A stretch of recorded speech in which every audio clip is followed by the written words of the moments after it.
સ્વાગત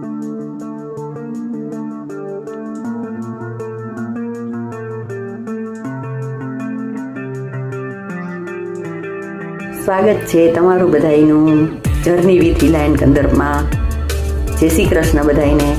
આ બધા ઇન્ગ્રીડિયન્ટ્સ જોઈને જ તમે સમજી ગયા હશો. આજે હું ઝટપટ જૈન ભાજી, હું પાઉંભાજી નામ નથી આપતી કારણ કે હું સબ્જીની જેમ જ બનાવવાની છું. જો આ છે ટમેટા 2, આ વટાણા મેં પલાળેલા લીલા લીધા છે. હવે એને એક વિસલ કરી દઈશ. બાકી બધું શાક હું સીધું જ કુકરમાં વઘારી અને તમને બતાવીશ.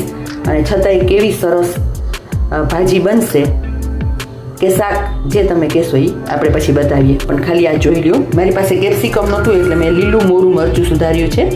હવે આગળ તમને હમણાં બતાવીશ. આ તેલ અને ઘી બે મેં મિક્સ મૂક્યા છે.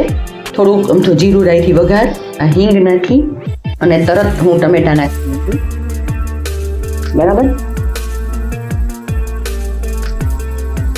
ટમેટાને આપણે એકદમ સરખી રીતે સતળાઈ અને તેલ ઘી છૂટા પડે ત્યાં સુધી સાતળશું.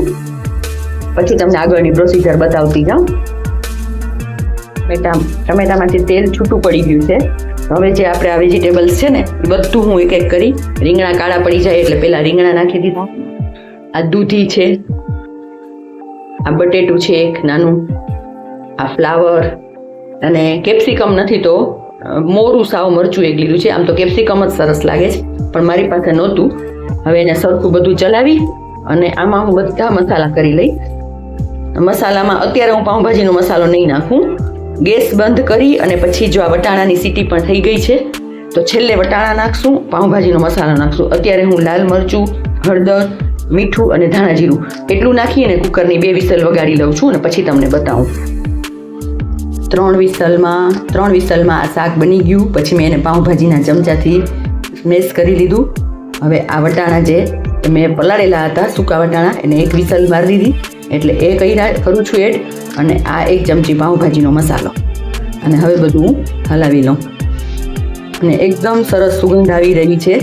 આમાં લસણ, ડુંગળી કે કાંઈ બહુ ઝાઝા મસાલા કે નથી કર્યા, છતાંય પણ તમને પાઉંભાજી જેવો જ ટેસ્ટ આવશે. અને આને આપણે જૈન ભાજી એવું નામ આપશું. બરાબર. પછી આને તમે પરોઠા, પાઉં જેની સાથે ખાવું હોય એની સાથે ખાઈ શકીએ. હવે હું તમને સર્વ કરીને બતાવીશ. આ રેડી છે આપણી ભાજી. કોથમીરથી મેં એને ગાર્નિશ કરી છે અને જો તમને થોડીક હું હલાવીને પણ બતાવું. એકવાર જરૂર ટ્રાય કરજો, બધાને બહુ જ પસંદ આવશે અને ઝટપટ બની જશે. ચાલો, સબસ્ક્રાઈબ કરજો, લાઈક કરજો, શેર કરજો, કોમેન્ટ જરૂર કરજો. Thank you.